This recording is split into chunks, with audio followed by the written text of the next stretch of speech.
আমরা ছোটবেলা থেকে শুনে এসেছি কেয়ামত হবে আশুরার দিন, অথচ এটা ভিত্তিহীন কথা। কেয়ামত হবে শুক্রবার, এটা সহিহ হাদিস দ্বারা প্রমাণিত। কিন্তু সেই শুক্রবারটা কোন মাসের কয় তারিখ হবে এই সংক্রান্ত একটাও বিশুদ্ধ হাদিস নাই। তো কোনো দিন ফজিলতের দিন হওয়ার অর্থ এটা না যে আমি নিজের থেকেও 2-4টা ফজিলত এর সঙ্গে যুক্ত করে দিতে পারবো। একজন মানুষ ভালো হতে পারে, সে ভালো, কিন্তু সে যা করে না আমি সেটাকে তার নামে চালিয়ে দিতে পারি না। তো আশুরার দিন ফজিলতের দিন, কোনো সন্দেহ নাই, কিন্তু আশুরার দিনে কেয়ামত হবে কি হবে না এটা নবী যেহেতু বলেন নাই, আমি আমার ধারণা থেকে, আমি আমার চিন্তা থেকে কখনোই এই দাবি করতে পারি না। তো কেয়ামত হবে শুক্রবার দিন, এটা নিশ্চিত, কিন্তু সেটা কোন মাসের কত তারিখ হবে এটা একজনই জানেন, তিনি কে? ইন্নাল্লাহ ইনদাহু ইলমুস সাআহ, নিশ্চয়ই আল্লাহর কাছেই রয়েছে কেয়ামতের জ্ঞান। এমনকি আল্লাহ রসুলকে পর্যন্ত প্রশ্ন করা হয়েছিল। জিবরিল আমিন আলাইহিস সালাম এসে নিজে প্রশ্ন করেছেন, মাতা সাআতু ইয়া রাসূলুল্লাহ, হে আল্লাহ রসুল কেয়ামত কবে হবে? আল্লাহ রসুল বলে দিতে পারতেন এটা আশুরার দিনে হবে, কিন্তু আল্লাহ রসুল সাল্লাল্লাহু আলাইহি ওয়াসাল্লাম বলেন, মাল মাসউলু আনহা বিআলামা মিনাস সাইল, যাকে প্রশ্ন করলা সে প্রশ্নকারীর চাইতে এই ব্যাপারে বেশি জানে না। অর্থাৎ আল্লাহ যেমন তোমাকে কেয়ামত ঠিক কোন বছরের কোন মাসের কত তারিখ হবে এই ইলম আল্লাহ যেমন তোমাকে দেয় নাই জিবরিল, একইভাবে আল্লাহ রাব্বুল আলামিন এই ইলম আমাকেও দেয় নাই। কারণ ইলমের মালিক কে? নবীজি গায়েবের অনেক বিষয় জানতেন, সন্দেহ নাই, কিন্তু ঠিক ততটুকুই জানতেন যতটুকু আল্লাহ জানিয়েছেন। আল্লাহ যা জানান নাই এর বাইরে গিয়ে নিজের থেকে তিনি কোনো কিছুই জানতেন না। এজন্য দেখবেন নবীদের ইতিহাস পড়লে মাঝে মাঝে অবাক লাগবে। ইয়াকুব আলাইহিস সালামের পুত্র ইউসুফ আলাইহিস সালাম ধারে কাছে এক কুয়ার মধ্যে পড়ে আছে, কিন্তু বাবা এখান থেকে টের পাচ্ছে না যে তার ছেলে সেই কুয়ার ভেতরে এখন জিন্দা অবস্থায় আছে। আমি যাই অথবা কাউকে পাঠাই, তারা কূপের ভেতর থেকে ইউসুফকে উদ্ধার করে নিয়ে আসুক। অথচ তার ঘর থেকে কূপ পর্যন্ত দূরত্ব কয় মাইলি হবে, কিন্তু এখান থেকে তিনি ইউসুফ আলাইহিস সালামের ব্যাপারে কোনো কিছু টের পাচ্ছেন না। কিন্তু ইউসুফ আলাইহিস সালাম যখন মিশরের আজিজ ও মিসর প্রধানমন্ত্রীর দায়িত্বে বসে আছেন, সেখান থেকে তিনি যখন তার ভাইদের কাছে নিজের জামা দিলেন, জামা দিয়ে বললেন এই জামাটা আমার বাবার কাছে নিয়ে যাও, এবং আশা করা যায় এই জামাটা যখন তোমরা তার কাছে নিবা তার চোখ ফিরে আসবে, দৃষ্টিশক্তি আবারও ফিরে আসবে ইনশাআল্লাহ। তাহলে কোথায় মিশর আর কোথায় ফিলিস্তিনের কেনান? যেই মাত্র ভাইয়েরা রওনা দিল এখনো কত মাইল দূরে, কিন্তু ইউসুফ আলাইহিস সালামের বাবা ইয়াকুব আলাইহিস সালাম ফিলিস্তিনের কেনান থেকে বললেন, আমি আমার ছেলে ইউসুফের ঘ্রাণ পাচ্ছি। তাহলে স্বভাবতই প্রশ্ন জাগবে, এত দূর থেকে ঘ্রাণ পায় আর এত কাছে বাচ্চাটা পড়ে আছে, এখানে ঘ্রাণ পায় না, পার্থক্য কোথায়? অথচ ওই সময়েও নবী, ওই সময়েও নবী, দুইও সময়ে নবী। তাহলে কাছেরটার ঘ্রাণ পায় না আর দূরেরটার ঘ্রাণ পায়, আবার আগের টাইমে ঘ্রাণ পায় না, এত বছর পার হয়ে গেছে এরপরে গিয়ে ঘ্রাণ পায়, এটা কিভাবে সম্ভব?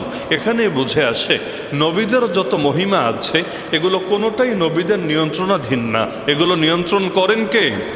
মুজিজাও কোনো নবী চাইলেই দেখাতে পারেন না, যে মনে চাইলো ওই জাদুঘরদের মতো ভেলকি যেভাবে ইচ্ছা সেভাবে দেখাবেন না, বরঞ্চ কোন মুজিজা প্রকাশিত হবে, কখন প্রকাশিত হবে, এটাও কার ইচ্ছায়?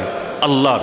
এজন্যই তো ঈসা আলাইহিস সালাম যখন কোনো মৃত মানুষকেও জীবিত করার ইচ্ছা করতেন, তিনি গিয়ে এটা বলতেন না আমার আদেশে জিন্দা হয়ে যাও, তিনি বলতেন কুম বিইذনিল্লাহ, কুম বিইذনিল্লাহ, আল্লাহর আদেশে উঠে যাও। তাহলে এটা বললে যে সে উঠবে তিনি বুঝলেন কিভাবে? কারণ এই ইলম তার ভেতরে ঢেলে দিয়েছেন আল্লাহ, যার কারণে তিনি তার ইলমকে কাজে লাগিয়ে তাকে গিয়ে বলছেন ওঠো, তবে আমার ইচ্ছায় না, আমার আদেশে না, তুমি ওঠো আল্লাহর নির্দেশে, আল্লাহর হুকুমে। যার কারণে আলহামদুলিল্লাহ এমন অনেক হয়েছে তিনি মরা মানুষের পাশে গিয়ে বলেছেন কুম বিইذনিল্লাহ, বলতে দেরি, মরা মানুষ জিন্দা হয়ে উঠতে দেরি না। তো যার কারণে মুহররমের সঙ্গে অনেক বিষয় জড়িত আছে। এমনকি মুহররমের প্রথম দিনের সঙ্গেই তো সাইয়্যিদুনা ওমর ইবনুল খাত্তাব রাদিয়াল্লাহু তাআলা আনহু শাহাদাতের নির্মম ট্র্যাজেডি জড়িয়ে আছে। যদিও তাকে আঘাত করা হয়েছিল জিলহজ মাসে, তিনি নামাজ পড়াচ্ছিলেন মসজিদের ভেতরে, ইমামতি করছিলেন, ওই নামাজের ভেতরে তার উপর ছুরিকাঘাত করা হয়েছে, এমন গুরুতর এক আঘাত হয়েছে সর্বশেষটা পুরো ছুরিটা তলপেটের মধ্যে ঢুকে গেছে। সেখান থেকেই তার মৃত্যু যন্ত্রণা সেই যে শুরু হলো, কয়েকদিনের মাথায় তিনি দুনিয়া থেকে চলে গেলেন এবং মুহররমের প্রথম তারিখটাকে আল্লাহ রসুল সাল্লাল্লাহু আলাইহি ওয়াসাল্লামের পাশে শেষবারের মতো শায়িত করে দেওয়া হলো। তাহলে মুহররম শুরুই হলো ওমর রাদিয়াল্লাহু আনহু শাহাদাতের ঘটনা দিয়ে। এমনকি ওমর তো সেই ওমর যার ব্যাপারে আল্লাহ রসুল হাদিসে জানিয়েছেন যে ওমর রাদিয়াল্লাহু আনহু যখন ইন্তেকাল করবেন, ফিতনার দরজা এমনভাবে ভেঙে যাবে, খুলে যাবে না, এমনভাবে ভেঙে যাবে, খুললে তো আবার লাগানো যায়, কিন্তু ফিতনার দরজা এমনভাবে ভেঙে যাবে কিয়ামত পর্যন্ত এই দরজা আর বন্ধ হবে না। তার মানে ওমর রাদিয়াল্লাহু আনহু যখন শহীদ হয়েছেন, সেদিন থেকে মুসলিম উম্মার মধ্যে হত্যাকাণ্ড, রক্তক্ষয়ী সংঘর্ষ, ফিতনা ফাসাদ সেই যে শুরু হয়েছে, যতদিন যাবে এটার পরিণতি ভালো হবে না, বরঞ্চ আরও খারাপ থেকে খারাপ হতে থাকবে। এমনকি সর্বশেষ ইমাম মাহদি আসবে কখন? সেই হাদিসের মধ্যে আছে, ইয়াকতাতিলু ইনদা কানজিকুম সালাসা কুল্লুহুম ইবনু খলিফা সুম্মা লা ইয়াসিরু ইলা ওয়াহিদিন মিনহুম। কিয়ামতের আগে মুসলমানদের বিশেষ কোনো গুপ্ত ভাণ্ডার, এখন এই গুপ্ত ভাণ্ডার দুরকম হতে পারে। কিয়ামতের আগে হয়তো কোনো গুপ্তধন আল্লাহর নির্দেশে প্রকাশিত হবে, অথবা এমন কোনো দামি সম্পদ যেটা নিয়ে সবার আগ্রহ আছে, এমন কোনো গুপ্তধন নিয়ে তিনজন ব্যক্তির মধ্যে মারপিট হবে, যেই তিনজনের পরিচয় হলো কুল্লুহুম ইবনু খলিফা, তারা প্রত্যেকেই রাজার সন্তান, প্রত্যেকেই বাদশার সন্তান। এরকম তিন প্রিন্সের মধ্যে মারপিট হবে একটা গুপ্তধন কে দখল করবে এটা নিয়ে। এখন সেটা কি তেল নিয়ে মারপিট হবে, নাকি আগামী দিনে আরও কোনো কিছু মাটির নিচ থেকে আল্লাহ প্রকাশ করবেন সেটা নিয়ে মারপিট হবে, এটা আমরা জানি না, আল্লাহ রাব্বুল আলামিন ভালো জানেন। তাহলে সেটা নিয়ে মারপিট হওয়ার পরের পরিণতি হবে তিনজনের কেউই জিতবে না, সবাই হারবে। এটা তাদের কারোই নিয়ন্ত্রণে যাবে না, নিজেরা মায়ের করে সবাই ধ্বংস হবে। এরপর কালো পতাকাবাহী এক বাহিনী বের হবে, যারা পৃথিবীর পূর্ব দিগন্ত থেকে উদিত হয়ে দুনিয়ার কুফরি শক্তির বিরুদ্ধে লড়াই চালাবে। অবশেষে ইমাম মাহদি তিনি প্রকাশিত হবেন এবং হাজরে আসওয়াদ এবং মাকামে ইব্রাহিম এর মাঝে, রুকনিয়া মানি আর মাকামে ইব্রাহিমের মাঝে তিনি বায়াত গ্রহণ করবেন। তাহলে দেখা যাচ্ছে ইমাম মাহদিও আসবে একটা যুদ্ধের পরে, যে যুদ্ধ হবে কাফেরদের সাথে মুসলমানদের না, বরং মুসলমানদের তিনজন রাজার ছেলের মাঝে। লোভ তাদেরকে এমনভাবে নষ্ট করবে, নিজেরা মারামারি করে তিনজনই বরবাদ হবে। অবশেষে নেতৃত্বের শূন্যতা পূরণ করার জন্য ইমাম মাহদি আলাইহিস সালামকে আল্লাহ তাআলা বিশেষ দায়িত্ব দিয়ে প্রেরণ করবেন। তাহলে ফিতনা যে সেই যে শুরু হয়েছে, যার কারণে পরবর্তীতে এই ফিতনার বন্ধ হয় নাই। ওসমান রাদিয়াল্লাহু আনহুকে শহীদ হতে হয় নাই, কোরআন তেলাওয়াতরত অবস্থায় শহীদ করা হয়েছে, তাও নবীর শহরে। এমনকি সেই সময় মুসলমানদের এতটুকু শক্তি ছিল, এমনকি আলী রাদিয়াল্লাহু আনহু পর্যন্ত গিয়ে অনুমতি চেয়েছিলেন, ইয়া আমিরুল মুমিনিন, খালি অনুমতি দেন, আমরা এই বিদ্রোহীদেরকে এমনভাবে শায়েস্তা করে আগামী দিনে আর কেউ যাতে বিদ্রোহের কথা কল্পনাও করতে না পারে। কিন্তু ওসমান রাদিয়াল্লাহু আনহু দুই কথা চিন্তা করে রাজি হন নাই। এক নম্বর, তিনি চিন্তা করেছেন তার একার জন্য মুসলমানদের ভেতরে রক্ত ঝরবে, এটা তিনি মেনে নিতে পারেন নাই। তিনি ভেবেছেন মরলে আমি একা মরব, কিন্তু আমাকে বাঁচানোর জন্য মুসলমানরা দুই দল হয়ে এক দল আরেক দলকে মারবে, আর যুদ্ধ হলে অনেক সাধারণ নাগরিক মদিনার বাসিন্দা যারা, তারাও ক্ষতিগ্রস্ত হবে, ঘরবাড়ি নষ্ট হবে, নারীদের ইজ্জত হুমকিতে পড়বে, বাচ্চাদের জীবনও নাশ ঘটতে পারে। সুতরাং তিনি চান নাই তার একার জন্য মুসলমানদের ভেতরে রক্ত ঝরবে। আর তিনি তো জানতেনই তিনি শহীদ হবেন। বলবেন কিভাবে জানতেন? কারণ নবীজির ভবিষ্যৎবাণী ছিল। ওই হাদিস আমি আগেও শুনিয়েছি, আল্লাহ রসুল সাল্লাল্লাহু আলাইহি ওয়াসাল্লাম উহুদ পাহাড়ের উপর উঠেছিলেন, ওই সময় উহুদ পাহাড়ে ভূমিকম্প শুরু হয়েছিল। আল্লাহ রসুল সাল্লাল্লাহু আলাইহি ওয়াসাল্লাম উহুদ পাহাড়কে পা দিয়ে আঘাত করে বললেন, পাহাড় তুই থেমে যা, তুই নড়িস না, তুই কম্পিত হোস না। কেন? ফাইন্নামা আলাইকা নাবিয়্যুন ওয়া সিদ্দীকুন ওয়া শাহীদান, তোর উপর দাঁড়িয়ে আছে একজন নবী, একজন সিদ্দিক, দুইজন শহীদ। নবীকে এটা তো সবাই জানে, মুহাম্মদুর রাসূলুল্লাহ সাল্লাল্লাহু আলাইহি ওয়াসাল্লাম। সিদ্দিককে এটাও সবাই জানে, আবু বকর সিদ্দিক রাদিয়াল্লাহু আনহু। দুই শহীদকে মানুষ ছিলই আর দুইজন, একজনের নাম ওমর ইবনুল খাত্তাব আর একজনের নাম ওসমান যুন নুরাইন। তাহলে মানুষ ছিলই দুইজন, আর নবী বলল দুইজন শহীদ, তাদের আর কারো বুঝতে বাকি নাই। অবশ্যই দুদিন আগে বা পরে তারা শহীদ হবেনই হবেন, কারণ নবীর জবান থেকে যা একবার বের হয়েছে দুনিয়া উল্টে যেতে পারে, কিন্তু এর ব্যতিক্রম হওয়া কখনোই সম্ভব না। আর সাহাবীরা তো ডাইরেক্ট নবীর মুখ থেকে শুনছেন, সেখানে এটা কি সহিহ না জয়ীফ, এটা কি হাসান নাকি অন্য কোনো ক্যাটাগরি, এগুলো তো আর কোনো কিছু থাকে না।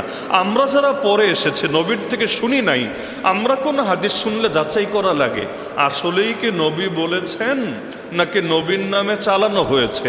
কিন্তু যে ডাইরেক্ট নবীর জবান থেকে শুনছে তার তো আর যাচাইয়ের কোনো কিছু নাই, তার কাছে সহি জয়ীব বলতে কোনো ভাগাভাগিও নাই, নবীর জবান থেকে যা বের হয় সবই সহি। তো তিনি সঙ্গে সঙ্গে বুঝে নিয়েছেন শহীদ তাকে হতে হবেই হবে। তো যেহেতু শহীদ হবেনি, অযথা মুসলমানদের ভেতর রক্ত ঝরানোর দরকার কি। আর দ্বিতীয় যে বিষয়টা চিন্তা করেছেন, যত যাই হোক জায়গাটা তো মদিনা, মক্কাও যেমন সম্মানিত মদিনাও তো সম্মানিত।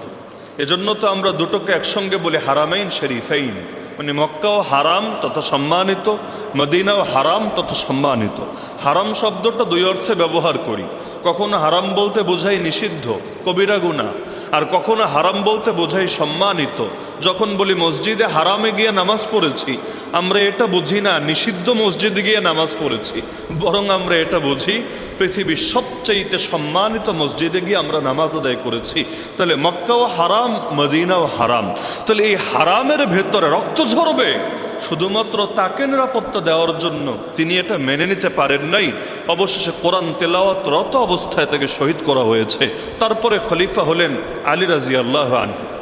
যদিও এখানে একটা বিষয় ক্লিয়ার করে বলে রাখি, কখনো কখনো মহব্বত মানুষকে গোমরা বানায়, কখনো হিংসা মানুষকে গোমরা বানায়।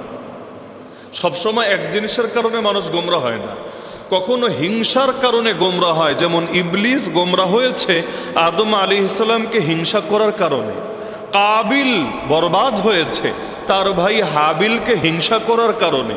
ইতিহাসে এমন বহু নজির আছে যেখানে হিংসা, বিদ্বেষ, শত্রুতা মানুষকে গোমরা বানিয়েছে। আর কখনো মহব্বত মানুষকে গোমরা বানায়। কিভাবে? আলী রাদিয়াল্লাহু আনহু যখন জীবিত, যখন খলিফা, তখনও কিছু লোক তার মহব্বতে এত বাড়াবাড়ি করে বসলো, তারা বলতে শুরু করলো আলী আলী না, আলী হলো ডাইরেক্ট খোদা, তিনি জিন্দা, এখনো মরেন নাই, দুনিয়ার বুকে আছেন। কিন্তু ওই সময় তার মহব্বতের নামে ওই মাঝে মাঝে দেখবেন কিছু লোক পাম্পট্টি দিতে গিয়ে, তোষামোদি করতে গিয়ে নেতার নামে, নেত্রীর নামে এমন কথা বলে, নেতাও লজ্জা পায়, বিব্রত বোধ করে, চেহারাটা নিচের দিকে নামিয়ে নিতে বাধ্য হয়। কেন? কারণ তেল দেওয়ারও তো একটা লিমিট আছে, ওভারলোড হয়ে গেলে সব জায়গায় তো ঝামেলা বটে। তো এখন আলী রাদিয়াল্লাহু আনহু জিন্দা, তারা উঠাতে উঠাতে নবীর সমানও না, ডাইরেক্ট আল্লাহ বানিয়ে ফেলেছে। তিনি তাদেরকে দাওয়াত দেওয়ার চেষ্টা করেছেন, বড় বড় সাহাবী পাঠিয়ে বোঝানোর চেষ্টা করেছেন, কাজ হয় নাই। অবশেষে তিনি সবগুলোকে গ্রেফতার করিয়েছেন। মহব্বতের নামেও যদি ভণ্ডামি হয় সেটাকে ছেড়ে দেওয়ার কোনো সুযোগ নাই। যেমন মুহররম মাস শুরু হয়েছে, প্রতিদিন দেখি এখন একদল ঢোল নিয়ে নামে রাস্তার মাঝে, নিয়মিত শুনতে পাচ্ছে ঢোল ঢোল তবলা বাজায়। অথচ নবী বলেন আল্লাহ আমাকে পাঠিয়েছেন বাদ্যযন্ত্র ভাঙার জন্য। নবী নিজে যেখানে বলেন, আরে হুসাইন না, হুসাইনের নানা, নবী নিজে যেখানে বলেন আল্লাহ আমাকে পাঠিয়েছেন বাদ্যযন্ত্র ভাঙার জন্য, সেখানে নবীর আহলে বাইতের নামে, নবীর নাতির নামে তার প্রেমের সাইনবোর্ড লাগিয়ে কেউ যদি বাদ্যযন্ত্র ব্যবহার করে, এমনকি নাত বা কাওয়ালির নামেও কেউ যদি এই জাতীয় বাদ্যযন্ত্র ব্যবহার করে, আমি তো মনে করি এটা খালি পাপই না, বরং এটা মানে বিশাল পর্যায়ের একটা বেয়াদবি বটে। কারণ যেই নবীকে আল্লাহ পাঠালেন বাদ্যযন্ত্র ভাঙতে, তার নামে বাদ্যযন্ত্র বানালে ইসলামের আর থাকেটা কি? তার মানে নবীর চাইতে ইসলাম বেশি বুঝে ফেলেছে, আল্লাহর কোরআনের চাইতে ইসলামকে বেশি বুঝে ফেলেছে। অর্থ তো এটাই দাঁড়ায়। তো আলী রাদিয়াল্লাহু আনহু ছাড় দিলেন না, সবগুলোকে গ্রেফতার করে আনালেন। এমনকি তিনি বললেন, তোমরা যদি পরিবর্তন না হও আমি তোমাদের সব কয়টাকে পুড়িয়ে মারব। গলা কেটে মারবো তাও না, পুড়িয়ে, আগুনে পুড়িয়ে মারবো। এবার তারা বলল, আমরা আরো নিশ্চিত হতে পারলাম নিঃসন্দেহে আপনি খোদা। আরে কিভাবে? আমি বললাম পুড়িয়ে মারবো, আর তোমরা বলছো নিঃসন্দেহে আমি খোদা, মানে কি? তারা বলল, হ্যাঁ আমরা হাদিস শুনেছি আগুন দিয়ে শাস্তি দেয় একমাত্র আগুনের রব। আগুন দিয়ে শাস্তি দেয় একমাত্র আগুনের রব, লা ইউআযযিবু বিন-নার ইল্লা রাব্বুন নার। সুতরাং আপনি যেহেতু বলেছেন আগুন দিয়ে পোড়াবেন, তার মানে আপনি খোদা, আপনি রব, এজন্য আপনি আমাদেরকে আগুন দিয়ে পোড়াতে চাচ্ছেন। অবশেষে আলী রাদিয়াল্লাহু তাআলা আনহুর নির্দেশে উতিয়া আলিয়ুন বিজানাদিকাতিন ফাআহরাকাহুম, তিনি তাদেরকে পুড়িয়ে ফেললেন। যদিও এখানে একটা ব্যাখ্যা আছে, যে ব্যাখ্যাটা ইদ্রিস কান্দলাবী রাহমাতুল্লাহি আলাইহি করেছেন, যে সেটা হলো ডাইরেক্ট পুড়িয়ে মেরেছেন এমন না, বরং মারার পরে মেরেছেন, ইসলাম যেভাবে শিখিয়েছে সেভাবেই মারার পরে তাদেরকে তিনি পুড়িয়ে ফেলেছেন, লাশগুলোকে অন্যদের জন্য একটা দৃষ্টান্ত উপস্থাপন করার জন্য, যাতে করে কেউ আর ভবিষ্যতে এমন কোনো সাহস না করে। কিন্তু যেহেতু এটা হাদিসে নিষেধ আছে, এজন্য আব্দুল্লাহ বিন আব্বাস রাদিয়াল্লাহু আনহুমা আলী রাদিয়াল্লাহুর কাছে খবর পাঠালেন যে আপনার শাস্তি ঠিক আছে, কিন্তু শাস্তিটা যেভাবে দিয়েছেন এটা ঠিক হয় নাই, এটা হাদিসের সঙ্গে সাংঘর্ষিক বটে। তিনি হাদিসটাও তাকে লিখে পাঠালেন। আলী রাদিয়াল্লাহু তাআলা আনহু এটা দেখে বললেন, ঠিক আছে, আগামী থেকে আর আমি কারো ক্ষেত্রে আগুন ব্যবহার করব না, আমি অন্য কোনো পন্থায় শাস্তি দেব। তাহলে এখান থেকে কি বোঝা গেল, আলী রাদিয়াল্লাহু আনহু যখন মাটির উপরে, তখনও তার প্রেমের ব্যানার লাগিয়ে বাড়াবাড়ি হয়েছে নাকি হয় নাই? এখনো যেমন হচ্ছে। হুসাইন রাদিয়াল্লাহু তাআলা আনহুকে বারবার বারবার বারবার চিঠি লিখে ইরাক আসার ব্যাপারে, কুফা আসার ব্যাপারে ফুসলিয়েছিল কে? তিনি তো নিজের ইচ্ছায় আসতে আগ্রহ ব্যক্ত করেছেন এমন না। এমনকি মুআবিয়া রাদিয়াল্লাহু আনহু জীবিত থাকা অবস্থায়, তার মৃত্যুর আগে তিনি জীবিত থাকা অবস্থায় একের পর এক চিঠি পাঠিয়েছে। চিঠির সংখ্যা ছিল এত বেশি, অনেক অনেক ইতিহাসবিদদের মতে অন্তত 500 চিঠি গেছে, অন্তত 500 চিঠি। ওই জামানাতে একটা চিঠি দেওয়াই বিশাল ব্যাপার। তখন তার মোবাইলের যুগ না যে মনে চাইলো একটা ক্লিক করে দিলাম। আবার চিঠি পাঠানোটাও তো ঝুঁকির ব্যাপার, কারণ আমিরুল মুমিনিনের বিরুদ্ধে চিঠি পাঠাচ্ছে, কোনোভাবে যদি ধরা খেয়ে যায়, ওর 14 গোষ্ঠীর খবর আছে, তাহলে এই লুকিয়ে লুকিয়ে একটা চিঠি পাঠানোই তো বিশাল ব্যাপার। সেখানে শত শত চিঠি পাঠিয়েছে তার জীবদ্দশায়। কখন? যখন তারা জানতে পেরেছে হুসাইন রাদিয়াল্লাহু আনহু ওলিউল আহাদ হিসাবে ইয়াজিদকে বায়াত দিতে রাজি হয় নাই। মানে কি? মুআবিয়া রাদিয়াল্লাহু আনহু তার জীবিত থাকা অবস্থায় ইয়াজিদের পক্ষে বায়াত নিয়েছিলেন। মরার পর ইয়াজিদের বায়াত শুরু হয়েছে এমন না। হুসাইন রাদিয়াল্লাহু আনহুরা জীবিত, অন্য অনেক সাহাবী জীবিত। ওই সময় আমির মুআবিয়া রাদিয়াল্লাহু আনহু তার পুত্র ইয়াজিদের জন্য বায়াত নিতে শুরু করেছেন, যেটাকে বলা হয় ওলিউল আহাদের বায়াত। ওলিউল আহাদ মানে কি? ওই সৌদি আরব গেলে এই শব্দটা শুনবেন, মক্কায়ও শুনবেন, মদিনায়ও শুনবেন। প্রত্যেক খুতবায় খতিব সাহেবরা, এমনকি হজের খুতবায় পর্যন্ত দোয়া করতে বাধ্য হয়। শুধু আমিরের জন্যই না, শুধু তার দেশের শাসকের জন্যই না। প্রথমে শাসকের কথা বলে আল মালিক সালমান, এরপর বলে ও ওলিউ আহদিহি অথবা আল আমির মুহাম্মদ বিন সালমান। তাহলে মানে কি? মানে হলো মূল বাদশাহ তো একজন আছে, কিন্তু পরবর্তী গদ্দিনেশীন কে হবে? ওই সাহেবজাদার নামও, কারণ সন্তান তো অনেকজন থাকতে পারে, একজনের 10টা সন্তানও থাকতে পারে, কিন্তু রাজার পরে 10টা সন্তান রাজা হওয়া তো সম্ভব না। রাজা হবে কয়জন? তাহলে ওই যাকে আগের রাজা, পরবর্তীতে কে রাজা হবে, এই হিসাবে যেই সন্তানের নাম, যেই বংশধরের নাম ঘোষণা দিয়ে যায়, তাকে ইসলামী পরিভাষায় ওলিউল আহাদ বলে। ওলিউল আহাদ বলে, যেটাকে ইংলিশে বলে ক্রাউন প্রিন্স। ক্রাউন প্রিন্স, ওই MBS এর নামের আগেও লাগে ক্রাউন প্রিন্স। তাহলে আমির মুআবিয়া রাদিয়াল্লাহু আনহু তার জীবদ্দশায় ইয়াজিদের ব্যাপারে বায়াত নিয়েছিলেন, খলিফা হিসাবে বায়াত না, ওলিউল আহাদ মানে পরবর্তী গদ্দিনেশীন সাহেবজাদা হিসেবে বায়াত তিনি শুরু করেছিলেন। এবং তার নিকট কিছু লোক এই বার্তা পৌঁছিয়েছিল, যদিও এটা সত্য ছিল না, তার নিকট পৌঁছিয়েছিল ইরাকের লোকেরা, শামের লোকেরা, ইয়ামানের লোকেরা, অর্থাৎ মুসলিম বিশ্বের অধিকাংশ এলাকার লোকেরা বায়াত দিয়ে ফেলেছে।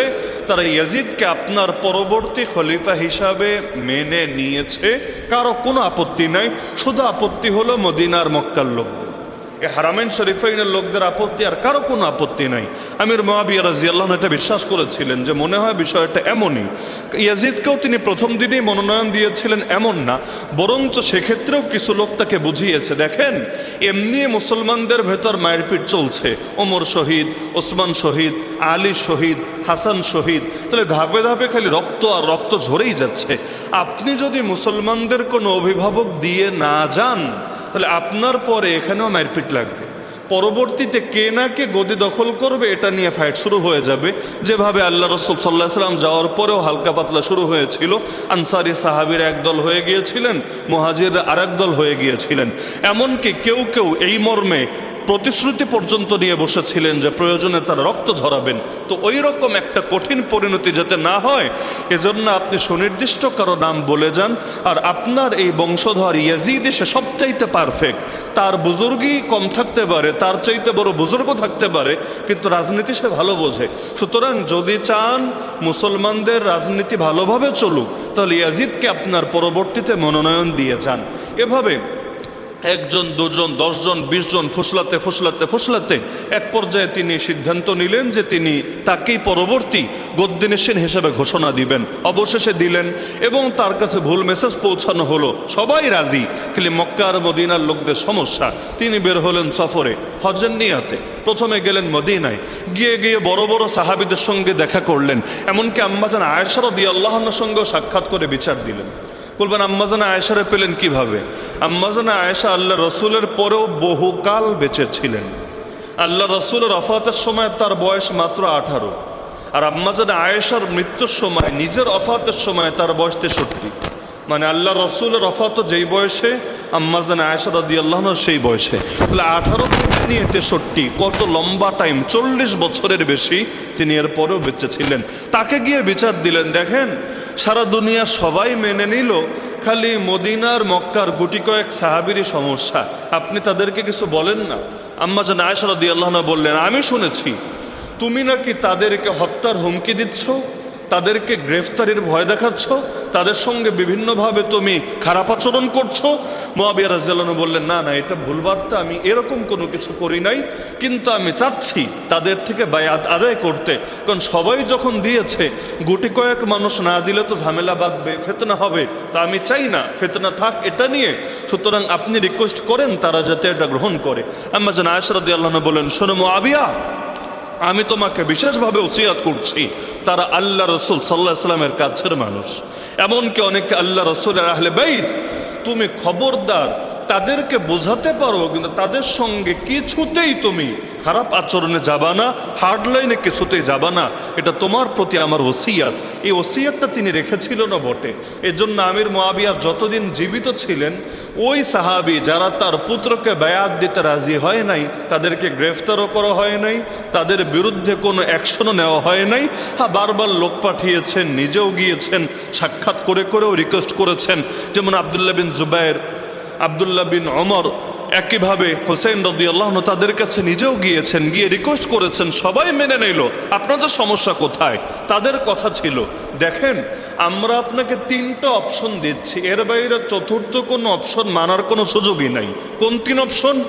1 নম্বর অপশন হলো, আপনি হয়তো আল্লাহ রসুলের আদর্শ মানেন, নবীজি তারপর কাউকেই ঘোষণা দিয়ে যান নাই, নিজের বংশেরও না, অন্য বংশেরও না, কোনো কিছু না, আল্লাহ রসুল বিষয়টা মুসলমানদের উপরই ছেড়ে রেখে গিয়েছিলেন, এবং তারপরে মুসলমানরাই নিজেদের ভেতরে আলাপ আলোচনা করে একমত হয়েছে, এবং এভাবে আবু বকর রাদিয়াল্লাহু আনহু নির্বাচিত হয়েছে। ডাইরেক্ট যদি নবী আবু বকরের নাম বলতেন, ইখতিলাফের কোনো সুযোগই ছিল না। এমনকি যারা ইখতিলাফ করতো তাদেরকে আর হক হিসাবে বিবেচনা করা যেত না। কিন্তু নবীজির ইশারা ছিল, ইশারা ছিল। বলবেন কিভাবে ইশারা ছিল? যেমন তিনি যখন নামাজ পড়াতে পারেন নাই, নামাজ পড়ানোর দায়িত্ব দিয়েছিলেন কাকে? কেন আর সাহাবী ছিল না? আর সাহাবী ছিল না? এমনকি যখন তিনি বলেছেন, আবু বকর রাদিয়াল্লাহু আনহু কন্যা তো তার ঘরেরই বধূ আয়েশা রাদিয়াল্লাহু আনহা, তিনি আয়েশাকে বলেন, হ্যাঁ আয়েশা, তোমার বাবাকে বলো তোমার বাবা যাতে নামাজ পড়ায়।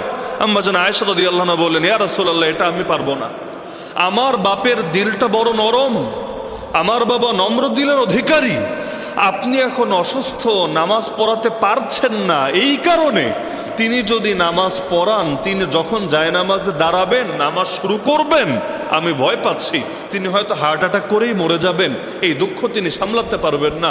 সুতরাং মেয়ে হিসাবে আমি আপনার কাছে এতটুকু রিকোয়েস্ট করতেই পারি, আমার বাপের জীবনটারে আপনি হুমকির মুখে ফেলেন না। কারণ বাপের দিলে নবীর প্রতি কি মহব্বত আছে এটা তিনি জানবেন না, তো জানবেটাকে? তিনি বলেছেন আল্লাহর ওয়াস্তে আমার বাপটারে দয়া করেন, আমার এই নম্র দিলের বাপটার জীবনটারে আপনি হুমকির মুখে ফেলেন না। কিন্তু আল্লাহ রাসূল তার সিদ্ধান্তে অটল ছিলেন। অবশেষে আয়েশা রাদিয়াল্লাহু আনহা যেহেতু রাজি না, অন্যজনের মাধ্যমে তিনি খবর পাঠিয়েছেন এবং অবশেষে তাই হয়েছে। তাহলে যিনি ইসলামে ঈমানের পর সবচাইতে গুরুত্বপূর্ণ বিধান কোনটা? নামাজ। যিনি নামাজে নেতৃত্ব দিতে পারেন, তিনি বাকি যা কিছু আছে, যাকাত বলেন, হজ বলেন, বিচার বলেন, রাজনীতি বলেন, এগুলোতে আরো বেশি নেতৃত্ব দিতে পারবেন। তো যার কারণে আল্লাহ রসুলের এই আচরণটা এবং আরো বিভিন্ন দলিল দ্বারাই প্রমাণিত যে পরবর্তী খলিফা হিসাবে আবু বকর রাদিয়াল্লাহু আনহুকেই তিনি ইশারা দিয়ে গিয়েছিলেন। হ্যাঁ, এখন এমন কিছু পাগলও আছে যারা দাবি করে আল্লাহ রসুলের পরে খলিফা হওয়ার যোগ্য ছিল আলী রাদিয়াল্লাহু আনহু, এবং এটা তারা আলী রাদিয়াল্লাহু আনহুর মহব্বতেই দাবি করে, শত্রুতার কারণে না। আহলে বাইতের প্রতি মহব্বত থেকেই দাবিটা তারা করে যে নবীর পরে খলিফা হওয়ার যোগ্য ছিল আলী রাদিয়াল্লাহু আনহুই। দাবি করার একটা কারণ হলো পরিবারতন্ত্র দেখতে দেখতে মাথার মধ্যে পরিবারতন্ত্র এমনভাবে ঢুকেছে, তারা ভাবে সবসময় মনে হয় গদি খালি এক পরিবারের মধ্যেই দখলে থাকে। কারণ রাজনৈতিক দলের দিকে তাকালেও দেখে ওই পরিবার আর পরিবার আর পরিবারই চলে, যোগ্যতা এখানে ম্যাটার না। পীরদের মধ্যে তাকালেও দেখে আরে পীরের মুরিদ যতই থাকুক, খলিফা যতই থাকুক, কিন্তু সাহেবজাদা যে হতে পারে না, পরবর্তীতে গদিও আর তার নসিবে জুটে না। আর সাহেবজাদা হলে যত বড় বকলম হোক, যত বড় অর্বাচীন হোক, গণ্ডমূর্খ হোক, ওই গদিয়ার বংশ থেকে বের হয় না। এভাবে দেখতে দেখতে এমনভাবে মাথায় সেট আপ হয়েছে, ভাবে নবীর পরে ওই দায়িত্ব মনে হয় তার পরিবারের মধ্যেই থাকবে, বাইরের কেউ মনে হয় এখানে দখলদারি করতে পারবে না। অথচ একবার চিন্তা করেন, আল্লাহর নবীর পরে আলী রাদিয়াল্লাহু আনহুই যদি খলিফা হওয়ার হকদার হতো, কথা বুঝেন, আসলেই যদি আলী রাদিয়াল্লাহু আনহু খলিফা হওয়ার হকদার হতো, তাহলে আলী রাদিয়াল্লাহু আনহু নিজে কেন আবু বকর রাদিয়াল্লাহু আনহুকে, ওমর রাদিয়াল্লাহু আনহুকে, ওসমান রাদিয়াল্লাহু আনহুকে এত দীর্ঘকাল পর্যন্ত মানলেন? কেন তাদের পেছনে নামাজ আদায় করলেন? কেন তাদের আদেশে জিহাদের ময়দানে পর্যন্ত গেলেন? কেন ওসমান রাদিয়াল্লাহু আনহু যখন বন্দী, তাকে হেফাজত করার জন্য যুদ্ধের অনুমতি পর্যন্ত চাইলেন যে অনুমতি দেন, এগুলোর কল্লা উড়ায় দেই? এত কিছু করার দরকার কি ছিল? তাহলে কি আপনি বলতে চান আলী রাদিয়াল্লাহু আনহু অন্যায়ের সঙ্গে আপোষ করেছিলেন? আপনি কি বলতে চান তিনি যারা হকদার না, যারা জালেম, সেই জালেমের সঙ্গে হাত মিলিয়ে নিয়েছিলেন? যদি এটা বলেনি তাহলে আলীকে ভালোবাসলেন কই? উল্টো তার ইমেজরে বরবাদ করে ছাড়লেন। যেখানে হুসাইন রাদিয়াল্লাহু আনহু জিহাদের ময়দানে নামলেন, ময়দানে নামলেন কেন? অন্যায়ের সঙ্গে আপোষ করবেন না, জুলুমের সঙ্গে আপোষ করবেন না, অযোগ্যকে গদি ছেড়ে দিবেন না, এ কারণে। তাহলে যেই কারণে হুসাইন রাদিয়াল্লাহু আনহু লড়াই করলেন, একই কারণে আলী রাদিয়াল্লাহু আনহু কেন লড়াই করলেন না? হুসাইন ইয়াজিদের বিরুদ্ধে নামতে পারলেন, আলী কেন আবু বকরের বিরুদ্ধে নামলেন না? আলী কেন ওমরের বিরুদ্ধে নামলেন না? আলী কেন ওসমানের বিরুদ্ধে নামলেন না? নাকি হুসাইনের ইমানে পাওয়ার ছিল, আলীর ইমানে পাওয়ার ছিল না? তাহলে আলী রাদিয়াল্লাহু আনহু মহব্বতের নামেও কেউ যদি এ কথা দাবি করে, তাহলে সে মূলত আলীকে অপমান করতে চায়, তার মর্যাদা বাড়াতে চায় না। এজন্য আল্লাহ রসুলের পরে খলিফা হওয়ার সবচাইতে হকদার ছিলেনই আবু বকর রাদিয়াল্লাহু আনহু। এবং জান্নাতের মধ্যেও আল্লাহ রসুলের পরে সবচাইতে বড় মর্যাদা যিনি পাবেন তিনি হলেন আবু বকর রাদিয়াল্লাহু আনহু। নবীর পরেই সিদ্দিকের মাকাম। আরে শহীদ রাখেন, আলেম রাখেন, নেককার রাখেন, বুজুর্গ রাখেন, সব পরে মিনান নাবিয়্যিন ওয়াস সিদ্দিকিন ওয়াস শুহাদা ওয়াস সালিহিন। নবীর পরেই যার মাকাম তার নাম, নবীর পরেই যার মাকাম তার নাম সিদ্দিক। সিদ্দিক আমল বেশি করলেই কেউ সিদ্দিক হয় না, 1000 বছর আমল করেও সিদ্দিক হতে পারবে না যদি না তার ভেতরে বিশেষ গুণ থাকে। নবী আমলের দ্বারা হয় না, সিদ্দিক আমলের দ্বারা হয় না। নবী এটাও ইলমি মর্যাদা, আল্লাহ তাআলা নবুয়তের বিশেষ ইলম তার বিশেষ বান্দাকে দান করেন। একইভাবে সিদ্দিক এটাও ইলমি মর্যাদা, একটা ইলমি শান। ঈমানের একটা বিশেষ স্তরে যদি কেউ পৌঁছায় তাকে সিদ্দিক হিসাবে অভিহিত করা হয়। মাকামের দাম আমলি মাকামের চাইতে বেশি, শহীদ আমলি মাকাম। বুজুর্গ, আমলি মাকাম, যতই আমল করেন না কেন আমলে মাকামের চাইতে ইলমে মাকামের দাম বেশি। এজন্যই একজন আলেম যদি রাত কাটায় ঘুমিয়ে আর একজন ইবাদতকারী আলেম না সারা রাত কাটায় ইবাদত করে, বলেন তো কোনটার দাম বেশি? কোনটার দাম বেশি? নাউমুল আলিমি খায়রুম মিন ইবাদাতিল জাহিলি। বলবেন কেন? সে তো নফল নামাজ পড়ে নাই, ওই লোক তো নফল নামাজ পড়লো, ওর দাম বেশি না। ওই বুজুর্গ নফল নামাজ পড়েছে, এর দ্বারা ব্যক্তিগতভাবে লাভবান হয়েছে। আর আলেম ঘুমিয়েছে, যদিও নফল পড়ে নাই, কিন্তু তার শরীরে যে উদ্যম এসেছে, শতযত এসেছে, এর দ্বারা এখন হাজার মানুষ উপকৃত হবে। তার ছাত্ররা উপকৃত হবে, তার শ্রোতারা উপকৃত হবে, তার ভক্তরা উপকৃত হবে, যারা তাকে অনুসরণ করে সবাই উপকৃত হবে। তাহলে আলেমের দ্বারা উপকৃত হয় হাজার জন, লক্ষ জন, কোটি জন। আর বুজুর্গের দ্বারা উপকৃত হয় সে নিজে একা। তাহলে যে নিজে নিজের উপকারে আসে আর যে অন্যের উপকারে আসে, দুজন কখনো সমান হবে? কখনো সমান হবে? এজন্য যত বুজুর্গ, দুনিয়া সব বুজুর্গরেও যদি এক পাল্লে উঠান, এদের সঙ্গে আলেমের উদাহরণ হবে কেমন? নবীজি জানিয়েছেন, আকাশে চাঁদ আর তারা যেমন, আকাশে চাঁদ আর তারা যেমন, দূর থেকে আপনি যদি বিবেচনা করেন তাহলে দেখতে কোনটা বড় দেখা যায়? আর ওই তুলনায় তারকাগুলোকে কেমন দেখা যায়? এমনকি চাঁদ যখন আপন মহিমায় উজ্জ্বল থাকে, অনেক সময় অনেক তারা নজরেও পড়ে না। একইভাবে আলেমরা হলো সেই চাঁদের মতো। এমনকি নবীজি উদাহরণ দিয়েছেন এমনভাবে যে তোমাদের সবচেয়ে সাধারণ লোকটার উপরে আমি নবীর যে মর্যাদা, আবেদের উপরে, ইবাদতকারী বুজুর্গের উপরে আলেমের সেই মর্যাদা। তো যার কারণে ইলমি মাকামের দাম সর্বদা উপরে। তাহলে আবু বকর রাদিয়াল্লাহু আনহু ছিলেন খলিফা, ওমর ছিলেন খলিফা, ওসমান ছিলেন খলিফা, আলী রাদিয়াল্লাহু আনহু এটা মেনেছেন। যার কারণে কেউ যদি বলে আলী সবচাইতে বড় হকদার ছিলেন, তাহলে এর দ্বারা আলীকে আপোসকামী হিসাবে চিহ্নিত করা হয়। তার বিপ্লবী সত্তার উপরে, তার ইমেজের উপরে এক ধরনের আঘাত হয়। আল্লাহ আমাদেরকে মহব্বতের নামে ভণ্ডামি থেকে হেফাজত করুন। তাহলে এই যে আলী রাদিয়াল্লাহু তাআলা আনহু, ওই জামানায়ও তিনি তার খেলাফতের রাজধানীকে সরিয়ে নিয়ে গেলেন মদিনা থেকে ইরাকে। কেন? কারণ কিছুদিন আগে ওসমান রাদিয়াল্লাহু আনহুকে এখানে শহীদ করা হয়েছে। তিনি আশঙ্কা করছিলেন যে ফিতনার দরজা যেহেতু উন্মোচিত হয়েছে, আর ওমরের জামানায় হাদিস দ্বারা সব সাহাবীরা এটা জানতেন যে ওমর যখন মারা যাবে, ওই যে খুনোখুনি রক্তক্ষয়ী সংঘর্ষ শুরু হবে, কিয়ামত পর্যন্ত আর থামবে না। তো যার কারণে তিনি চান নাই আবারও নতুন করে নবীর শহরে এই হারাম শরীফের মধ্যে রক্তপাত ঘটুক। তিনি খেলাফতের রাজধানী নিয়ে গেলেন ইরাকে। এজন্য না ইরাকবাসীদের উপর বেশি আস্থা রেখেছেন, বরং এজন্য মারপিট যা হওয়ার বাইরে হোক, অন্তত নবীর শহরটা নিরাপদে থাকুক। আলহামদুলিল্লাহ, তার এই সিদ্ধান্ত সঠিক ছিল, তার এই সিদ্ধান্ত সঠিক ছিল। হ্যাঁ, আমরা এটা বলি না তিনি সব গায়েব জানতেন, কিন্তু আমরা এটা বলি মানুষের জ্ঞান এবং অভিজ্ঞতার দাম আছে। তিনি তার জ্ঞান এবং অভিজ্ঞতা দিয়ে বুঝেছিলেন মনে হয় একটা বড় ট্র্যাজেডি ঘটবে। অবশেষে ঘটেছে। ফজরের নামাজ যাচ্ছিলেন, ওই অবস্থায় রাস্তার মাঝে তাকে নির্মমভাবে শহীদ করা হয়েছে। কে শহীদ করেছে? কোনো কাফের না। কোনো কাফের শহীদ করলে তাও তো সান্ত্বনা ছিল। ওমর রাদিয়াল্লাহু আনহুকে এক কাফেরই শহীদ করেছে। আল্লাহ নবীর খাবারে এক কাফেরই বিষ মিশিয়েছে, মানানসই। কিন্তু ওসমানকেও কোনো কাফেরের হাতে মরতে হয় নাই, আলী রাদিয়াল্লাহু আনহুকেও কাফেরের হাতে শহীদ হতে হয় নাই, বরঞ্চ এই ঘাতকরাও ইসলামের নামই ব্যবহার করেছে। এমনকি আলী রাদিয়াল্লাহু আনহুকে যে মেরেছে সে তো ছিল এত পাক্কা বুজুর্গ, শুধু মানুষের বেশভূষা দেখেই ধোকা খায়েন না, এমন পাক্কা বুজুর্গ। ও শেষ মুহূর্ত পর্যন্ত, কারণ হত্যার বদলে তারেও হত্যা করা হয়েছে, কিন্তু যতক্ষণ পর্যন্ত বেঁচে ছিল ইবনে মুলজিম খারেজি, শেষ মুহূর্ত পর্যন্ত আল্লাহর নামের জিকির করে গিয়েছে। এমনকি তার নামাজ ছিল এত লম্বা, এত খুশু বিশিষ্ট, তার ইবাদত ছিল এত গাম্ভীর্যপূর্ণ, অনেক সাহাবীরা অবাক হতেন, সুবহানাল্লাহ, এরকম সুন্দর ইবাদত, এরকম সুন্দর নামাজ ভাই কয়জনে পড়তে পারে? নবীর ভবিষ্যৎবাণী ছিল এটা, তাহকিরুনা সালাতাকুম মা সালাতিহিম ওয়া সিয়ামাকুম মা সিয়ামিহিম।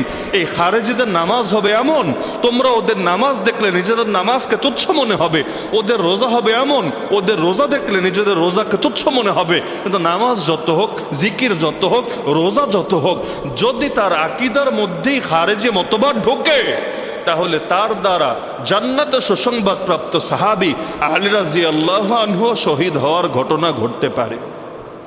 যে আলীর ব্যাপারে নবী বলেছেন, মান কুনতু মাওলা ফাহাদা আলিউন মাওলা, আমি যার মাওলা আলীও তার মাওলা। মাওলা আলী শুনলে অনেকে আবার শিরিকের গন্ধ খুঁজে, মাওলা আলী শব্দ শুনলে অনেকে আবার শিরিকের গন্ধ খুঁজে না। এমন এক ঝামেলা হয়েছে, মনে করেন শিয়ারা নবীরে নবী বইলে ডাকে, আমরা মনে হয় নবীরে নবীও বলতে পারবো না, আমাদের ইমান বরবাদ হয়ে যাবে। অনেকের সচেতনতার এই হলো অবস্থা, আল্লাহ হেফাজত করুক। আরে ভাই, মাওলানা যে বলেন, হুজুরদেরকে মাওলানা ডাকেন, ওই মাওলানার মধ্যে মাওলা নাই? না মানি হলো আমাদের, আর মাওলা মানি অভিভাবক। তো মাওলানা মানে আমাদের গার্জিয়ান, আমাদের অভিভাবক। তাহলে হুজুররে মাওলানা বলা যাবে, কিন্তু আলী রাদিয়াল্লাহুকে মাওলা বললে শিয়া হয়ে যাবে, ইমান থেকে বের হয়ে যাবে। এটার চাইতে বড় ভণ্ডামি কি হতে পারে? মাওলা শব্দের বহু অর্থ হয়, মাওলা শব্দের অর্থ গোলামও হয়, এমন গোলাম যারা আজাদ করা হয়েছে। মাওলা মানে খালি আল্লাহ না, এক শব্দের বহু অর্থ হয়, এক শব্দের বহু অর্থ হয়। নি'মাল মাওলা ও নি'মান নাসির, ওখানে আমরা আল্লাহরে মাওলা বলি, আবার মাওলানা বলে হুজুরদেরকে মাওলা বলি। আবার দেখবেন অনেক হাদিসে আন সাওবান মাওলা রাসূলুল্লাহি সাল্লাল্লাহু আলাইহি সাল্লাম, সাওবান রাদিয়াল্লাহু আনহু ছিলেন নবীর মাওলা। মানে কি? নবী তাকে গোলাম থেকে মুক্তি দিয়ে দিয়েছিলেন, যাও তোমার আর গোলামি করা লাগবে না। তাহলে এক শব্দের অনেক অর্থ হয়। তা আলী রাদিয়াল্লাহু আনহুকে মাওলা বললে কি ইমান যাবে? ইমান যাবে? হ্যাঁ, তারে যদি মাওলা বলে আল্লাহ হিসাবে, নাউযুবিল্লাহি মিন যালিক, তাহলে নিঃসন্দেহে ইমান বরবাদ হবে। একইভাবে মসজিদের ইমামরে কি বলেন? মসজিদের ইমামরে কি বলেন? ইমামই তো বলেন। তাহলে ইমাম মাহদির ইমাম বললে জাত চলে যাবে? মসজিদের ইমামরে ইমাম বলা যাবে, রাষ্ট্রপ্রধানকে ইমামুল মুসলিমিন বলা যাবে, আর ইমাম মাহদির ইমাম বললে সব জাত চলে যাবে। আরে হাস্যকর কথা হয় কিভাবে? হ্যাঁ, শিয়ারা যেই চেতনা থেকে ইমাম বলে, ওদের 12 ইমামের আকীদা আছে, ওই চেতনা থেকে যদি আপনি ইমাম বলেন, যে ইমামের দাম নবীর চাইতেও বেশি, নাউযুবিল্লাহি মিন যালিক, ওদের চোখে ইমামের দাম নবীর চাইতেও বেশি, ওই বিবেচনায় যদি বলেন, নিঃসন্দেহে সেটা ভণ্ডামি হবে। কিন্তু বৃক্ষ তোমার নাম কি? ফলে পরিচয় শব্দ ব্যবহার করা যাবে। তা আলী রাদিয়াল্লাহু আনহুর ব্যাপারে নবী বলেন, আমি যার মাওলা আলী তার মাওলা। তাহলে যার ব্যাপারে এমন দামি হাদিস নবী বলেছেন, তার সঙ্গে আচরণ হয়েছে কি? যখন তারে হত্যা করা হলো, ইবনে মুলজিমকে জিজ্ঞেস করা হলো, কি রে কাতালতা আমিরাল মুমিনিন, তুই বিশ্বাসীদের নেতা অর্থাৎ আমিরুল মুমিনিনকে মেরে ফেললি? সে বলল, লা। লা মানে হলো না, প্রশ্নই আসে না। বাল কাতালতু আমিরাল মুরতাদ্দিন, আমি আমিরুল মুমিনিনকে মারি নাই, মুরতাদদের আমির, ধর্মত্যাগীদের আমির, বেদিনদের আমিরকে মেরেছি। নাউযুবিল্লাহি মিন যালিক। তার মানে কি বুঝলেন? ওর চোখে ও এমন পাক্কা বুজুর্গ, ওই খুনিটা এমন পাক্কা বুজুর্গ, ওর চোখে আলী রাদিয়াল্লাহু আনহু মুমিন না, এবং যারা তারে মানে তারা একজনও মুমিন না। নবী যারা জান্নাতের সুসংবাদ দিয়েছেন, ও ইমানের এমন লেভেলে চলে গেছে এই খুনি, ওর চোখে নবীর মুখ থেকে যারা জান্নাতের সুসংবাদ পেয়েছেন তারা ঈমানদারি না। এরকম ইসলামের বেশি বোঝা লোক এই জামানায় আছে নাকি নাই? আল্লাহ হেফাজত করুন। আলী রাদিয়াল্লাহু আনহুকে শহীদ হতে হলো। এরপর হাসান রাদিয়াল্লাহু আনহু আসলেন ক্ষমতায়। হ্যাঁ, বলবেন এখানেও তো পরিবারতন্ত্র দেখা যাচ্ছে না? দেখা যাচ্ছে না। কি কারণে? দুইটার মধ্যে বড় পার্থক্য আছে। আলী রাদিয়াল্লাহু আনহু নিজে তার পুত্রের কথা ঘোষণা দিয়ে যান নাই, নিজে দিয়ে যান নাই, তিনি চলে গিয়েছেন, তিনি তো সময়ই পান নাই, তাকে শহীদ করে দেওয়া হয়েছে। তারপরে মুসলমানরা সকলে মিলে বায়াত দিয়েছে হাসান রাদিয়াল্লাহু আনহুকে। এখানে আলী রাদিয়াল্লাহু আনহু কোনো দায় নাই। এমনকি হাসানকে যখন বায়াত দেওয়া হচ্ছে, তিনিও নিতে চান নাই, অবশেষে নিয়ত রাখেন নাই। মাত্র 6 মাস, যে 6 মাসেও কোনো কাজ করতে পারেন নাই, কারণ ওদিকে মুআবিয়া রাদিয়াল্লাহু আনহুর পক্ষ থেকে একের পর এক হামলা হচ্ছে, যুদ্ধ চলছে, ঝামেলা জড়াচ্ছে। অবশেষে 6 মাসের মাথায় তিনি সন্ধি করে দায়িত্ব থেকে সরে গেলেন। আর তিনি যে সন্ধি করবেন এটা বুখারীর হাদিসে আছে। আল্লাহ রাসূল বলেন, ইন্না ইবনি হাযা সাইয়্যিদ, আমার এই নাতি নেতা হবে, আমার এই নাতি নেতা হবে। ওয়ালাল্লাহ ইউসলিহু বিহি বাইনা ফিআতাইন মিনাল মুসলিমিন, আল্লাহ তার মাধ্যমে মুসলমানদের 2 দলের মধ্যে সন্ধি করাবে। কত আগের কথা, নবী গেলেন কবে আর হাসান দায়িত্বে আসলেন কবে। আলহামদুলিল্লাহ, এই হাদিসও বাস্তবায়ন হয়েছে তার মাধ্যমে। তিনি যদিও তিনি অযোগ্য ছিলেন না, হাসান রাদিয়াল্লাহু আনহু অযোগ্য ছিলেন, তিনি খলিফা হিসেবে দায়িত্ব পালন করলে দায়িত্ব পালন করতে পারতেন না? বহুত ভালো পারতেন, কিন্তু তিনি মুসলমানদের লড়াই থামানোর জন্য, রক্তক্ষয়ী সংঘর্ষ বন্ধ করার জন্য নিজে দায়িত্ব থেকে সরে গেলেন। তবুও হিংসকের হিংসা থেকে বাঁচতে পারলেন না। কিছু লোক টার্গেট করে তাকে খাবারের সঙ্গে বিষ মিশিয়ে নির্মমভাবে শহীদ করে দিল। যদিও হাসানকে এই দেশের মুসলমানরা বেশি স্মরণ করে না। নাম একসঙ্গে বললে হয়তো দুইটা বলে হাসান হুসাইন, কিন্তু এমনি হাসানকে বেশি স্মরণ করে না। এই যে মহরম শুরু হলো, ঢোল নিয়ে মিরপুরে রাস্তাঘাটে একদল নেমে গেল হুসাইনের স্মরণে। 10 মহরম পিঠ থেকে রক্ত ঝরাবে, হ্যাঁ হুসাইন, হ্যাঁ হুসাইন বলে। কিন্তু হাসানের নামে কবে তারা এভাবে মাতম করে? কেন করে না? জিজ্ঞেস করেন এদেরকে, হাসান শহীদ হয়েছে কোন মাসের কয় তারিখ বলতো বেটা? অধিকাংশ এটাও বলতে পারবে না। হুসাইনের শাহাদাতের তারিখ তো বলতে পারবে, আশুরার দিন, এমনিও মনে থাকে, আলাদা মনে রাখা লাগে না। কিন্তু হাসান শহীদ হয়েছে কোন মাসের কয় তারিখ জিজ্ঞেস করেন, বলতেই পারবে না। কেন পারবে না? কারণ হুসাইনের স্মরণে তারা যখন পিঠ থেকে রক্ত ঝরায়, হুসাইনকে যেহেতু শহীদ করা হয়েছে রক্ত ঝরিয়ে, তারাও পিঠ থেকে রক্ত ঝরায়। তারা ভাবে এর দ্বারা হুসাইনের সঙ্গে সাদৃশ্য হচ্ছে। কিন্তু হাসানকে তো রক্ত ঝরিয়ে মারা হয় নাই, খাবারে বিষ মিশিয়ে মারা হয়েছে। এখন যদি হাসানের জন্য মাতম করে, হায় হাসান, হায় হাসান, হায় হাসান, তাহলে 1-2 চামচ করে বিষও তো মাঝে মাঝে মুখে দেওয়া লাগবে। কারণ সেখানে রক্তের বদলে রক্ত, এখানে তো বিষের বদলে বিষ দেওয়া লাগবে। ওরা ভালো মতোই জানে পিঠ থেকে 2-4 ফোঁটা রক্ত বের করলে সমস্যা নাই, মরবে না, সর্বোচ্চ দাগ পড়বে। কিন্তু হাসানের মহব্বত দেখাতে গিয়ে 1-2 চামচ বিষ খাইলে সব চেতনা, সব ভণ্ডামি এমনি বের হয়ে যাবে। লাস্টে বেঁচেই যদি না থাকে আর ভণ্ডামি করবে কিভাবে? এজন্য হাসানের ওফাতের দিনটারই স্মরণ রাখে নাই, তার শাহাদাত দিবসকেই পাবলিক ভুলে গিয়েছে। এমনকি মজার বিষয়, অনেকে ভাবে, অনেকে বা অধিকাংশ লোক ভাবে আলী এবং ফাতেমা রাদিয়াল্লাহু আনহুমার বাচ্চা মনে হয় 2টাই, বা অন্তত ছেলে মনে হয় 2টাই, হাসান আর হোসাইন। অথচ এটাও ভুয়া। হাসান এবং হোসাইন রাদিয়াল্লাহু আনহুম আরেকজন ভাই আছে যার নাম মুহসিন। কি নাম? হাসান, হুসাইন, মুহসিন। আরও 2 বোন আছে, এক বোনের নাম জাইনাব আর এক বোনের নাম উম্মে কুলসুম। এক বোনের নাম জাইনাব আর এক বোনের নাম উম্মে কুলসুম। তাহলে বাচ্চা হলো 5 জন, কিন্তু স্মরণ রেখেছে 2 জনকে। কারণ যেখানে চেতনা ব্যবসা ভালো চলে, বাঙালিরা সেখানে খুঁজে পাওয়া যায় ভালো। আর যেখানে চেতনা ব্যবসা চলে না, মুহসিনের নাম দিয়ে আর কি চেতনা বিলাবে, সেটা দিয়ে আর পকেট কিভাবে ভরবে? এই জন্য মুহসিনের নামটা পর্যন্ত মুখে আনে না। অথচ মুহসিন রাদিয়াল্লাহু আনহু সম্মানিত, অস্বীকার করার কোনো সুযোগ নাই। আল্লাহ রাব্বুল আলামিন তাদের সবাইকে জান্নাতে সুউচ্চ মাকাম দান করুন।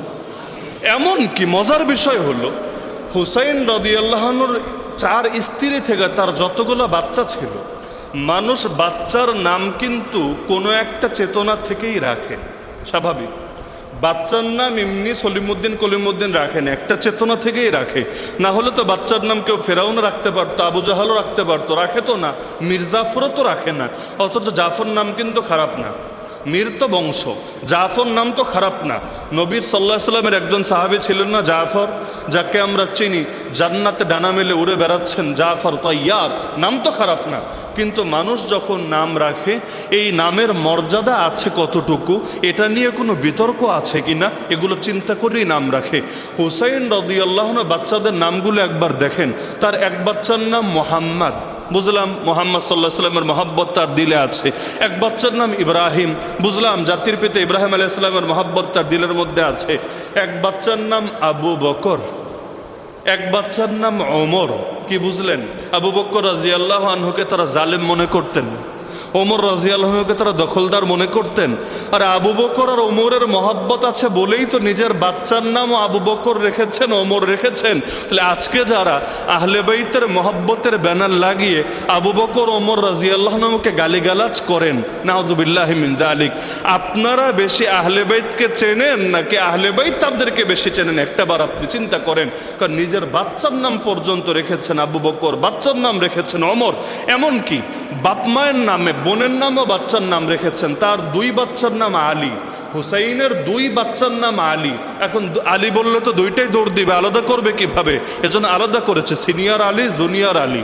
আরবিতে বড়কে বলে আকবর, ছোটকে বলে আসগার, এজন্য একজনকে ডাকা হতো আলী আকবর আর একজনকে আলী আসগার। দুই বাচ্চার নাম রেখেছেন বাপের নামে, এক মেয়ের নাম রেখেছেন ফাতিমা আর এক মেয়ের নাম রেখেছেন জয়নাব। জয়নাব তার বোনের নাম, ফাতেমা তার মায়ের নাম।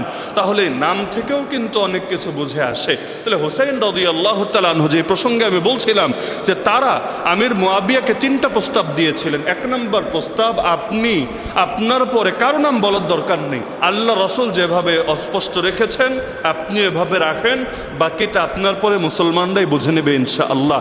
দ্বিতীয়, যদি আপনি দ্বিতীয় অপশনে আসতে চান, দ্বিতীয় অপশন হলো আবু বকর যা করেছেন আপনি তা করেন। আবু বকর রাদিয়াল্লাহু তাআলা আনহু তারপরে এমন একজনের নাম ঘোষণা করেছেন যিনি তার রক্তের আত্মীয় না, তার বংশ না। আবু বকর রাদিয়াল্লাহু আনহু তারপরে নাম ঘোষণা করেছেন কার? ওমর রাদিয়াল্লাহু আনহু। ওমর আবু বকরের কি হন? ছেলে, নাতি, ভাতিজা, ভাগিনা? কিছুই তো না। আপনি নাম বলতে চাইলেও, পরবর্তী গদ্দিনেশন ঘোষণা দিতে চাইলে এমন কাউরে দেন যে আপনার পুত্র না, আপনার নাতি না, আপনার ভাগিনা ভাতিজা না, বরং আপনার বংশের বাইরে যোগ্য। আর এরকম বহুত যোগ্য এখনো আছে। ইয়াজিদ তো নবীরাও দেখে নাই, অথচ কত সাহাবিও তখনও জিন্দা আছে। আপনি অন্য কোনো যোগ্য ব্যক্তির নাম ঘোষণা করেন।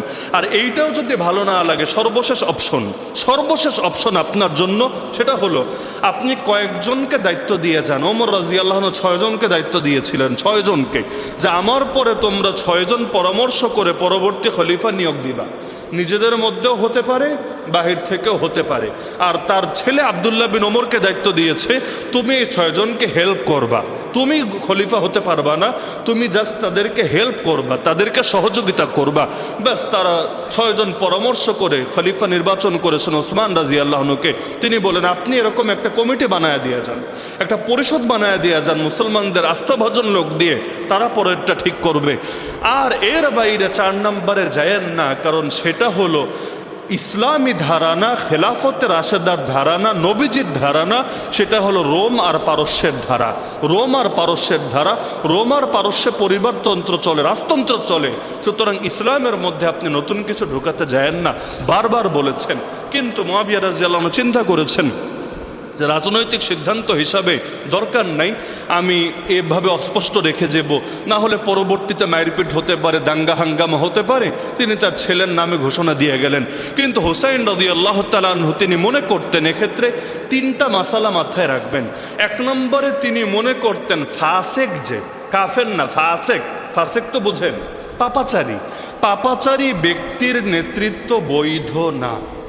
তিনি মনে করতেন কেউ যদি ভালো মানুষ নেতা হয়, পরবর্তীতে পাপে লিপ্ত হয়, তাহলে শৃঙ্খলার স্বার্থে তার বিরুদ্ধে বিদ্রোহ করা যায় না। কিন্তু যে আগ থেকেই পাপাচারী, আগ থেকেই বিভিন্ন কবিরা গুনায় প্রকাশ্যে জড়িত, ওই ব্যক্তির নেতৃত্বই বৈধ হতে পারে না। তাহলে হুসাইন রাদিয়াল্লাহু আনহু যে ইয়াজিদের বিরুদ্ধে অবস্থান নিয়েছিলেন, এটা বিদ্রোহ ছিল না, মাথায় রেখেন। ইসলামের দৃষ্টিতে বাগাওয়াত বা বৈধ শাসকের বিরুদ্ধে বিদ্রোহ হারাম, স্পষ্টভাবে হারাম। কিন্তু হুসাইন রাদিয়াল্লাহু আনহু যে তার বিরুদ্ধে অবস্থান নিলেন, এটা বৈধ শাসকের বিরুদ্ধে বিদ্রোহ ছিল না, বরঞ্চ তার দৃষ্টিতে ইয়াজিদ শাসক হওয়ার উপযুক্তই না, তার নেতৃত্ব বৈধই না। এমনকি তাকে 1000 জন না 1,00,000 জন যদি বায়াত দেয়, সে কিছুতেই আমিরুল মুমিনিন হতে পারে না। 1 নম্বর। 2 নম্বরে তিনি যে হাদিসকে সামনে রেখেছেন, নবী বলেছেন অন্যায় দেখলে 1 নম্বর কাজ মুখ না হাত। অন্যায় দেখলে 1 নম্বর কাজ মুখ না হাত। মান রাআ মিনকুম মুনকারান ফালিয়ুগাইয়িরহু বিয়াদি, তোমাদের মধ্যে যে অন্যায় দেখবে সেজন্য হাত দিয়ে অন্যায়কে প্রতিরোধ করে, না পারলে মুখ দিয়ে প্রতিবাদ করে, তাও না পারলে অন্তর দিয়ে পরিকল্পনা করে। তিনি মনে করতেন আমাদের হাতের এখনোই শক্তি আছে, এই সক্ষমতা আছে, আর মদিনাবাসী মক্কাবাসী তার সাথেই আছে, এদেরকে নিয়ে আমি হাত ব্যবহার করেই অন্যায়কে রুখে দিতে পারবো। আর 3 নম্বরে তিনি সবচাইতে বেশি কঠোরতা করেছিলেন এ কারণে যে আমার নানার আদর্শকে অক্ষুণ্ণ রাখতে হবে। ইসলামের মধ্যে কাফেরদের আদর্শকে ঢুকতে দেওয়া যাবে না, কোনো তন্ত্রমন্ত্র ঢুকতে দেওয়া যাবে না। আল্লাহ নবী এবং খুলাফায়ে রাশিদিনের আদর্শ, সেখানে শাসক কিভাবে নির্বাচিত হবে নির্দিষ্ট তরিকা আছে। এর মধ্যে রাজতন্ত্র পরিবারতন্ত্র নাই। রাজতন্ত্র পরিবারতন্ত্র রোমকদের ভেতরে চলে, পারসিকদের ভেতরে চলে। সুতরাং কাফেরদের আদর্শ মুসলমানদের ভেতরে চলতে পারে না। আজকে যারা হুসাইনের নাম বলে বলে মুখে ফেনা তুলেন, একবার চিন্তা করেন আপনারা মাতমের নামে যা করেন এই কয়টা এগুলো ইসলাম থেকে এসেছে আর কয়েকটা বিধর্মীদের থেকে এসেছে। আপনি চিন্তা করেন এই ঢোল তবলা যে বাজাচ্ছেন, ঢোল তবলা বাজিয়ে শোক পালন করা এটা ইসলামী আদর্শ নাকি এটা কাফেরদের আদর্শ? যেই হুসাইন অবস্থান নিলেন, কাফেরদের আদর্শ মুসলমানদের ভেতরে ঢুকতে দিবে না, আর তার নাম নিয়ে আপনি কাফের আদর্শ মুসলমানের ভেতরে ঢুকাচ্ছেন।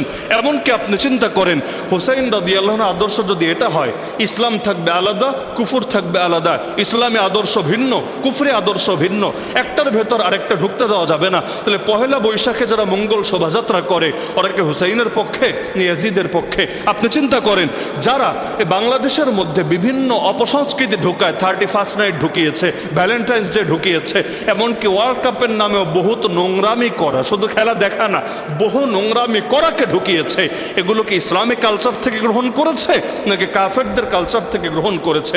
অথচ হুসাইনের আদর্শ হলো ইসলামী আদর্শে ভিন্ন কিছু ঢুকতেই দেওয়া যাবে না।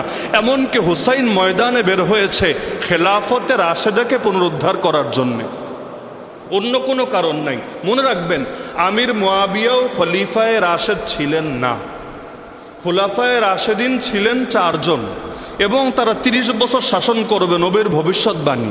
30 বছর পরে যারা আসবে তারা যে খুলাফায়ে রাশেদিন হবে না, আল্লাহ নবীর ভবিষ্যৎবাণী দ্বারাই প্রমাণিত। আমির মুয়াবিয়া রাদিয়াল্লাহু আনহুকে যেন আমির বলি, আমির, খলিফা বলি না। খলিফা মুয়াবিয়া বলেন না, আমির মুয়াবিয়া বলেন। কেন খলিফা না বলে আমির কেন বলছেন? হ্যাঁ, ওই আলোচনায় আমি যাব না। খেলাফতে রাশেদা কারে বলে আর অন্য ইমারত কাকে বলে, দুটোর মধ্যে পার্থক্য কি, সেটা আজকে আমি আলোচনায় যাব না, রাষ্ট্রবিজ্ঞানের আলোচনা, ভিন্ন টপিক সেটা। কিন্তু খলিফায়ে রাশেদদের যে আদর্শ ছিল, হুসাইন চেয়েছিলেন সে আদর্শকে পুনরুদ্ধার করতে। তাহলে আজকে যারা হুসাইনের নাম বলে বলে মুখে ফেনা তুলে ফেলে খেলাফতে রাশেদা, আল্লাহর জমিন, আল্লাহর দিনকে সারা দুনিয়াব্যাপী মুসলমানদের বৈশ্বিক নেতৃত্ব প্রতিষ্ঠা করার জন্য তাদের কি অবদান আছে? আর হুসাইন তো নেমেছিল ইয়াজিদের বিরুদ্ধে। ইয়াজিদ তো তাও তখনও পর্যন্ত কেউ তারে কাফের বলে নাই। ইয়াজিদের বিরুদ্ধে হুসাইন যখন নেমেছে, ইয়াজিদের পাপী বলেছে, জালেম বলেছে, অন্যায়কারী বলেছে, তখন কেউ কাফের বেঈমান নাস্তিক বলে নাই। অথচ আজকে মুসলমানদের প্রথম কেবলা কাফেরদের হাতে চলে গিয়েছে, আজকে মুসলমানদের অধিকাংশ জমিন কাফেরদের নিয়ন্ত্রণে চলে গিয়েছে। তাহলে হুসাইনের নাম বলে বলে মুখে ফেনা তুলে ফেলেন, জামানের ইয়াজিদদের বিরুদ্ধে মাঠে কবে নামবেন? আরে জামানার তো খালি ইয়াজিদ না, জামানার আবু জাহালরা মাথাচাড়া দিয়েছে, জামানার ফেরাউনরা মাথাচাড়া দিয়েছে। তাহলে কেউ যদি হুসাইনের নাম মুখে নেয়, তাকে অন্যায়ের বিরুদ্ধে আপোষহীন হতেই হবে। যেখানেই অন্যায় সেখানেই প্রতিবাদ, যেখানেই অন্যায় সেখানেই প্রতিরোধ। এমনকি সে যেই হোক না কেন, অন্যায়কারী যেই হোক, দেখার টাইম নাই। সাহাবীর পুত্র তাতে কি? ইয়াজিদ তো সাহাবীর বেটা, আরে সাহাবীর বেটা হোক আর যার বেটা হোক, যদি নবীর পুত্র কেনান হয়, সেই কেনানের বিরোধিতা করা আমাদের ইমানে ফরজে আইন। তো যার কারণে কেউ যদি সাহাবীর পুত্র হয় কিন্তু সে অন্যায়ের পক্ষে হয়, জুলুমের পক্ষে হয়, কুফরি আদর্শের পক্ষে হয়, তাহলে তার বিরুদ্ধে বিপ্লবে নেমে আসা এটা মুসলমানদের ইমান দায়িত্ব। তাহলে কেউ যদি দেখেন ইয়াজিদের পা চাটে, জামানার ইয়াজিদদের পা চাটে, আর মুখে সারাদিন হায় হোসাইন করে, বুঝবেন ও আস্ত একটা ভণ্ড, আস্ত একটা ব্যবসায়ী। হুসাইনের নাম নিতে চাইলে প্রত্যেক যুগের ইয়াজিদের বিরুদ্ধে আপনাকে দৃপ্ত কণ্ঠস্বর থাকতে হবেই হবে। এমনকি শক্তি যত কম হোক, হুসাইনের কি শক্তি ছিল? যেই কয়জন নিয়ে কারবালার প্রান্তরে তিনি, তার মোকাবেলায় 5000-এর বাহিনী চলে এসেছে, আর তারা কয়জন? মাত্র কয়জন? কিছুই তো করার সুযোগ নাই। কিন্তু সেখানেও তো তিনি আপোষ করেন নাই। অথচ তাকে অফার দেওয়া হয়েছিল, চলো বিন জিয়াদের কাছে, ওবায়দুল্লাহ বিন জিয়াদের কাছে গিয়ে তুমি ইয়াজিদের উদ্দেশ্যে বায়াত দিবা। তিনি বলেছেন প্রশ্নই আসে না। 3টা অপশন, এর বাইরে চতুর্থ কোনো অপশন নাই। হয়তো আমি যেখান থেকে এসেছি সেখানে যেতে দাও, না হলে মুসলমানদের কোনো সীমান্ত এলাকায় চলে যেতে দাও, অথবা ডাইরেক্ট ইয়াজিদের কাছে নিয়ে যাও, আমি ফেস টু ফেস আলাপ করব। মাঝখানে কোনো ভায়াটায়া চলবে না। ওই বিন জিয়াদকে আর অন্যকে এগুলো আমার দেখার টাইম নাই, ডাইরেক্ট ইয়াজিদের কাছে নিয়ে যাও। 3টার কোনোটাই মানে নাই। অবশেষে তিনি বলেছেন তাহলে আর অন্যায়ের সঙ্গে কোনো ধরনের আপোষের কোনো প্রশ্ন নাই। অবশেষে শহীদ হয়েছেন। এমনকি তার গর্দান কেটে কেটে, তার গর্দান কেটে একটা থালার ভেতরে নিয়ে সেটা হাজির করা হয়েছে সেই জালেম ওবায়দুল্লাহ বিন জিয়াদের সামনে। এমন কি সে তার হাতে একটা ছুরি ছিল, এটা দিয়ে খোঁচা দিচ্ছিল বারবার তার চেহারায়, আর টিটকারি মারছিল তার চেহারা নিয়ে। সেখানে উপস্থিত একজন সাহাবী ছিলেন আনাস রাদিয়াল্লাহু আনহু, বিখ্যাত সাহাবী। তিনি চিৎকার করে বলেন, আরে জালেম, তুই এখন তোর ছুরি দিয়ে যেই জায়গায় আঘাত করছিস, আমি আল্লাহর নবীকে নিজ চোখে দেখেছি ঠিক ওই জায়গায় চুমু খেতে। এমনকি আল্লাহর কসম করে বলছি, নবীর চেহারার সঙ্গে যার চেহারার সাদৃশ্য সবচাইতে বেশি দেখেছি তিনি হলেন এই হুসাইন। অথচ সেই হুসাইনের চেহারা নিয়ে তুই টিটকারি মারছিস, তার চেহারার ওই পবিত্র জায়গায় তুই খোঁচা দিচ্ছিস। এর চাইতে বড় আফসোসের বিষয় মুসলমানদের জন্য কি হতে পারে? তাহলে এই যে ট্র্যাজেডিগুলো ঘটলো, অথচ আল্লাহ নবী সাল্লাল্লাহু আলাইহি ওয়াসাল্লাম স্পষ্ট বলেছেন, হুসাইন মিন্নি ও আনা মিন হুসাইন। তিরমিজির হাদিস, হুসাইন আমার, আমি হুসাইনের। হুসাইন আমার থেকে, আমি হুসাইনের থেকে। যে ব্যক্তি হুসাইনকে মহব্বত করে আল্লাহ তারে মহব্বত করবেন ডাইরেক্ট। এমনকি নবী নিজে বলেন, আল্লাহুম্মা ইন্নী উহিব্বুহুমা, হে আল্লাহ আমি আমার এই দুই নাতিকে ভালোবাসি, ফাহিব্বাহুমা, সুতরাং আপনিও তাদেরকে ভালোবাসেন। ওয়া আহিব্বা মান ইউহিব্বুহুমা, এবং যারা তাদেরকে মহব্বত করে আপনিও তাদেরকে মহব্বত করেন। নবীজি বলেন, মান আহাব্বাহুমা ফাকাদ আহাব্বানি, যে আমার এই দুই নাতিকে ভালোবাসলো সে আমাকে ভালোবাসলো। ওমান আবগাদাহুমা ফাকাদ আবগাদানি, আর যে ব্যক্তি তাদেরকে ঘৃণা করলো সে আমাকে ঘৃণা করলো। বলবেন এদেরকে নিয়ে এত বলার কি দরকার ছিল? কারণ মুস্তাদরাকে হাকিমে হাদিস আছে, হুসাইনের জন্মের আগেই জিবরিল আলাইহিস সালাম এসে নবীকে সংবাদ জানিয়েছিল এই হুসাইনকে শহীদ হতে হবে। এমনকি যেই মাটিতে তার রক্ত ঝরবে ওই মাটি পর্যন্ত আল্লাহ নবীকে এনে দেখানো হয়েছিল। মুস্তাদরাকে হাকিমের মধ্যে হাদিস উল্লেখ হয়েছে। তো যার কারণে আল্লাহ নবী এতভাবে উম্মতকে সতর্ক করে গেলেন। কিন্তু চিন্তা করেন, এত কিছুর পরেও এই জালেম উম্মত সেই হুসাইনকে ছাড়ে নাই। এমনকি মুআবিয়া রাদিয়াল্লাহু আনহু মরার আগে ওসিয়তনামা লিখে গিয়েছিলেন, শোনো পুত্র, তুমি এদের থেকে বায়াত আদায়ের চেষ্টা করবা, যদি বায়াত না দেয় তুমি তাদের সাথে বেয়াদবি করো না, আহলে বাইতের মর্যাদার কথা মাথায় রেখো, এমন কিছু করবা না যাতে আহলে বাইতের মর্যাদা ক্ষুণ্ণ হয়। কিন্তু ক্ষমতায় বসতে না বসতেই এই জুলুম, ক্ষমতার মোহ তাকে এমনভাবে অন্ধ করেছে, ক্ষমতায় বসতে না বসতেই জুলুমের দাস্তান শুরু করতে দেরি করে নাই। আজও তো বহুত মানুষ এমন, যখন মাজলুম থাকে একরূপ, আর যখন কোনোভাবে গদি পায় আর একরূপ। গদি পেলে এমনভাবে অহংকারে মেতে ওঠে, তখন মনে হয় যেন আর কোনোদিন তাকে গদি থেকে নামতে হবে না, যেন আর কোনোদিন তাকে আল্লাহর বিচারের সম্মুখীন হতে হবে না। এত কিছু করে লাভ কি হলো? হুসাইন দুনিয়ার বাদশাহ হতে পারে নাই, কিন্তু মুমিনদের দিলের বাদশাহ হয়েছে। আর ইয়াজিদ দুনিয়ার বাদশাহী করে কি লাভ করেছে? কোন ঘোড়ার ডিম লাভ করেছে। ইয়াজিদের নাম শুনলেও মানুষ এখনো পর্যন্ত 1000 বছর পরে মুখ থেকে থুতো ফেলে। 2 দিন গদিতে থাকলে কি আর না থাকলে কি, দিলের মধ্যে যারা বাদশাহী করে তাদেরকেই প্রকৃত বাদশাহ বলে। এজন্যই তো কথা এসেছে, ইসলাম জিন্দা হোতা হয় হর কারবালা কে বাদ।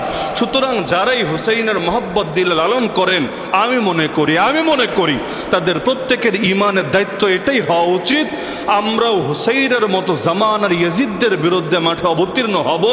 আমরাও খেলাফতের রাশেদাকে পুনরুদ্ধার করার জন্য, ইসলামের মধ্যে ঢুকে যাওয়া সব তন্ত্রমন্ত্রকে উচ্ছেদ করার জন্য, এবং আল্লাহ নবীর আদর্শ হুবহু আবার এই জমিনে প্রতিষ্ঠিত করার জন্য প্রয়োজনে আমরাও কারবালার প্রান্তরে শহীদ হব। তো যতদিন পর্যন্ত আমরা বেঁচে আছি, কোনো ক্ষমতাধর, সে ইয়াজিদ হোক, সে আবু জাহাল হোক, সে ফেরাউন হোক, তাদের সামনে মাথা নত করব না ইনশাআল্লাহ। এতটুকু চেতনা যদি কারো ভেতরে আসে, আমি মনে করি সেও হুসাইনি কাফেলার একজন সদস্য হয়েছে। আর যদি দিন যায় জামানার ইয়াজিদদের পা চাটতে আর মুখে ফেনা তুললে হায় হোসাইন বলে, তারই দুনিয়ার সবচেয়ে বড় ভণ্ড আর ধর্ম ব্যবসায়ী বলে। আল্লাহ আমাদের এই সমস্ত চেতনা ব্যবসা থেকে দূরে থেকে বাস্তবেই হৃদয়ের চেতনা ধারণ করার তৌফিক দান করুন।